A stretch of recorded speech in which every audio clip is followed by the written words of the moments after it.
Hi everyone, I'm Nicholas, a new associate at P2design, and I'm specialized in real-time VFX. I will deliver some VFX content in the channel, such as breakdown and tutorial videos, and in today's video we are going to make a stylized campfire inside Unity Engine using shader graph and Photoshop. This first part will focus on the setup of our Unity scene and the creation of the main component of the effect, the fire, where we'll talk about textures creation tools, shader, and particle systems. So let's dive in.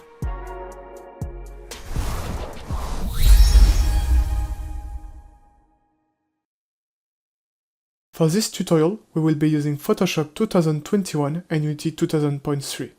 Note that depending on the version you will be using, you might not have access to the same tools and interface as presented in this tutorial. This is why I highly recommend you to use the same software versions. Now, let's start by booting up Unity. The first step will be to create the Unity project. We want to select the Universal Render Pipeline template for our project so we can have access to Shader Graph, the Unity built-in tool that will help us create our shaders. We won't be using the example scene, for we'll create everything from scratch. And the first step to do that is to create a new scene by clicking on File, New Scene, and selecting the basic built-in template.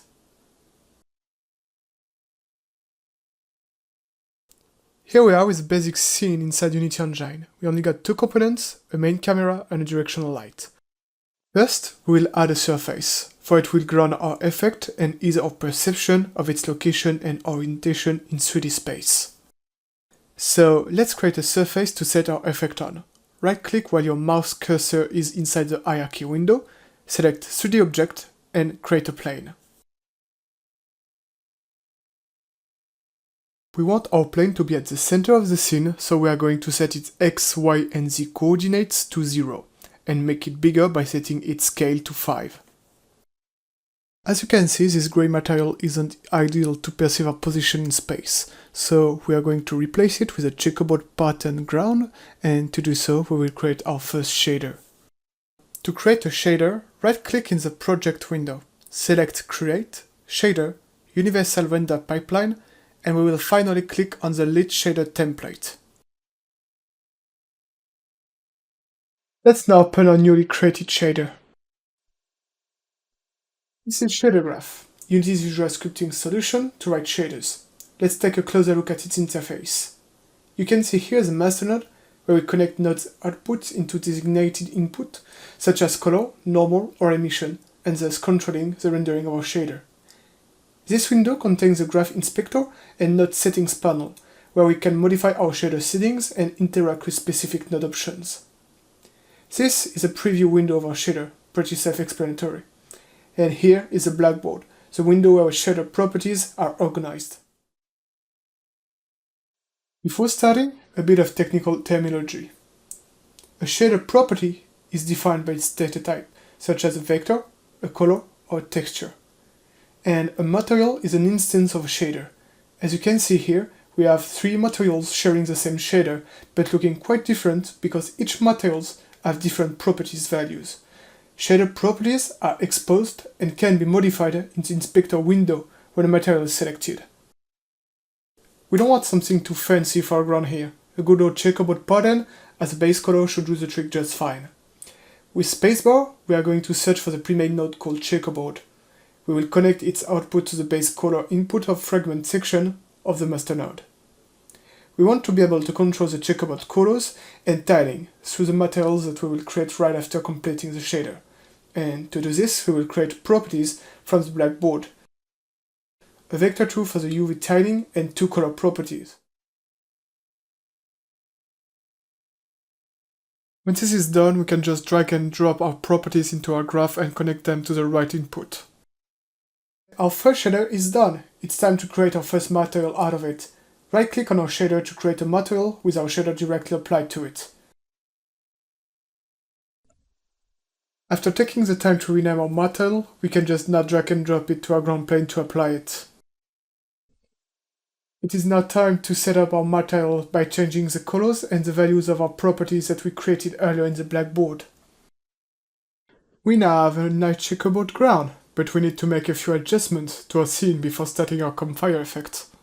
we will open our game view and set the preview aspect ratio to 16:9, for it is the most used aspect ratio on computer screens and YouTube videos. Then, let's place and rotate our main camera component on top of our ground. We might adjust it later on, but it will serve us when we will record a video of our nice campfire. After finishing to tweak my camera's rotation, we are going to lower the directional light's intensity. A dark scene helps to bring contrast to our bright VFX, making them the shining star of the scene. To make our scene a bit more atmospheric, let's add a fog.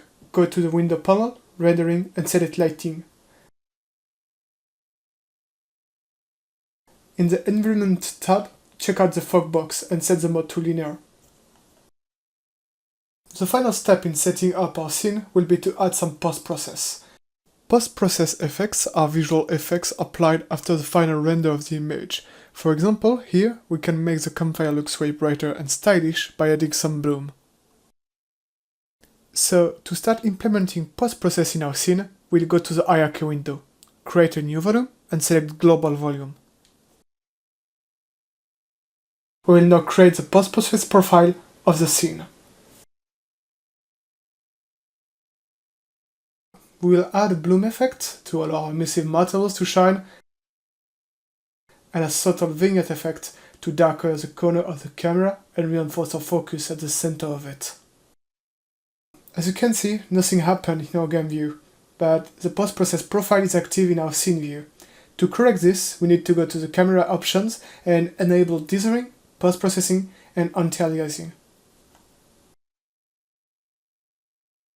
Finally, it's up to you to work with separators or not, but I find them quite convenient and help keep my hierarchy window organized. If you want to learn character creation, rigging and animation and take your skill to a professional level, you will find extensive and top-rated Blender courses on P2design.com. Hundreds of professionally edited videos shipped with all the models, rig and Blender files. Use the code P2design to get 10% off on any of the courses. We can finally start to create our campfire. First, let's take a look at the structure of our effect. Divided in 3 levels of details, we got a first layer, the heart of the effect, with the main fire, a secondary layer, made with sub-elements that complement the first layers, with smokes and little flames, and finally a third layer, which is composed of subtle effects such as ashes, a faked bloom, and a light. When taken individually, each element might not be visually striking, but when put together, they blend each other nicely and elevate the visual of our effect. In this part, we will make the most visually important asset of our effect, the main fire. To create it, we'll use a method highlighted by Simon Trumpler during his RIMES conference at the Enroll Fest Europe 2018. This method uses the principle of UV distortion by applying multiple moving noises to the UV of our texture, and thus altering its visual. We will set aside Unity for now and switch to Photoshop, where I will show you some tools you can use to create the different textures we will need with our shader. We will need to create 5 different textures, a simple gradient, 2 different types of noisy textures, and 2 masks.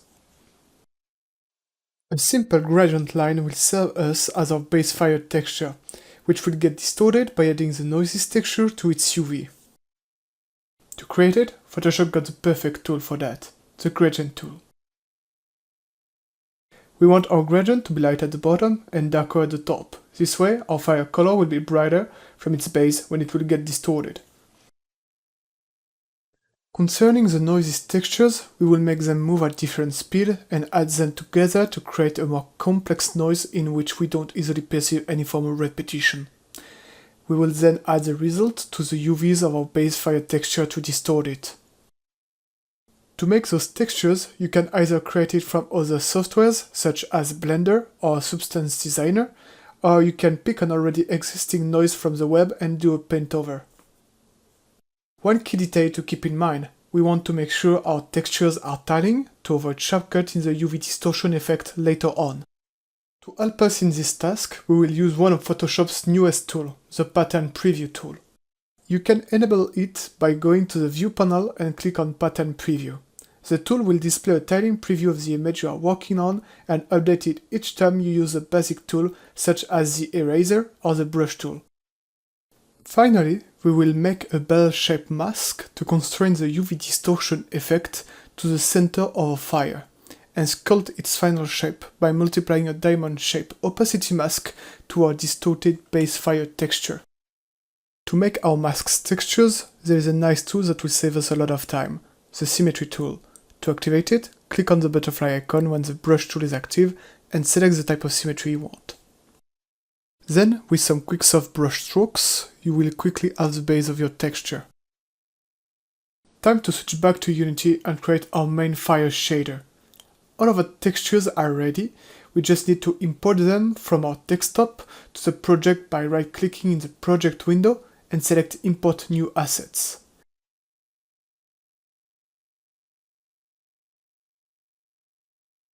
You can adjust icon size by using the slider at the bottom of the project window. After we have imported all of our textures, we can finally create the fire shader. Right-click in the project window, Create, Shader, select Universal Render Pipeline, and this time we are going to create an unlit shader graph. Now we just have to open a newly created shader.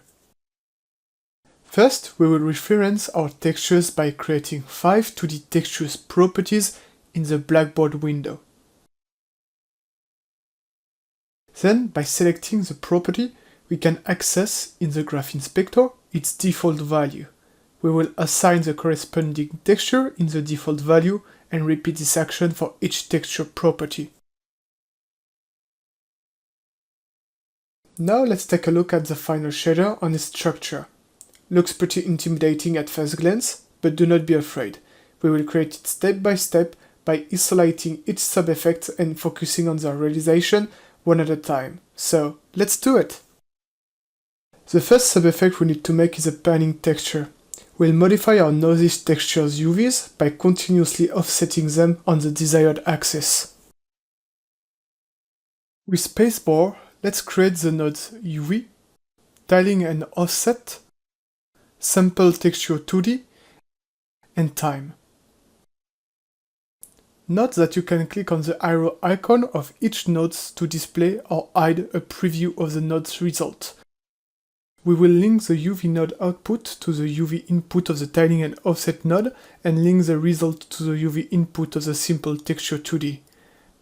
Now, drag and drop our texture noise 01 property that contains our first noise texture and connect it to the texture input of the simple texture 2D node. We'll now create a vector4 property, rename it noise 01 tiling and panner speed, and drop it into our graph. As you can see, next to tiling and offset input, there is a number 2 indicator, meaning those inputs require the vector2 data, forcing us to break down our vector4 values into 2 vectors too. We will separate all values of our vector4 with a split node and reunite its R and G values with a combined node. We'll use the vector2 output of the combined node and connect it to the tiling input of the tiling and offset node. We will now multiply the time node to the B and A output of the split node, combine them together, and plug the result to the offset input. Now our vector4 X and Y values control the tiling of the noise, and its Z and W values control the speed of our panning texture on the U and V axis. To keep our graph clean and easily readable, let's group the panning effect.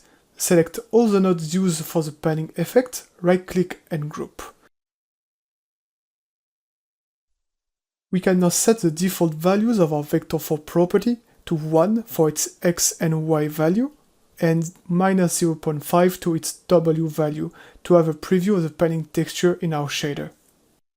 The second sub-effect is the key element of our shader, the UV distortion effect. We will modify the base UVs of the gradient texture by adding our moving noise texture to it. We will start by adding a new float property named UV distortion intensity. We will select it and set its default value to 0.2 to make the distortion more subtle and multiply it with our moving noise. Then we will add the panning noise effect to a UV node and plug the result in the UV input of a 2D texture sampler. We will drag and drop the gradient texture and link it to the UV input of the 2D texture sampler. We can see a tiling problem here where the UV distortion effect is pushing the gradient texture to repeat itself from the top. We don't want that, and we will fix this by selecting the gradient texture, setting it wrap mode to clamp, and applying the change so the texture won't tile over itself if pushed too hard by the UV distortion effect. We will now complexify our moving noise by adding our second noise texture to it. This will prevent and abuse simple pattern repetition in the UV distortion and make our distortion more interesting to look at. We will select our first group, right-click on it and duplicate it. We then replace the previous noise texture with the other one we made. We will also make another vector 4 to control the new noise texture tiling and panning speed. Connect it to the split node and get rid of the old duplicated vector 4. We select our new vector 4 and set its default value to 1 for X and Y and -0.2 for W to have a preview in our shader. Then we add both moving noise textures together through the Add node and connect them to the intensity multiplier. We will now apply our bell-shaped mask to constrain the UV distortion effect to the center of our gradient texture. We will add a multiply node after the addition of our two moving textures and create a texture simple 2D node. We will drag and drop our bell-shaped mask property and plug it into the UV input of the texture simple node and link it to our newly created multiply node. We now want to be able to dynamically control the color of our flame through the particle system that we will create later on. We will multiply our gradient texture with a vertex color node. We also want our effects to glow, that's why we added the bloom post-process effect previously while creating our scene. To make our color bloom, we'll multiply the final color result with a newly created float property that controls the bloom intensity. We will then set its default value to 3, drag and drop it, and link it to the multiply node. Finally, we will plug the output of the multiply node to the base color input of the master node. We are now done with the color part of our shader.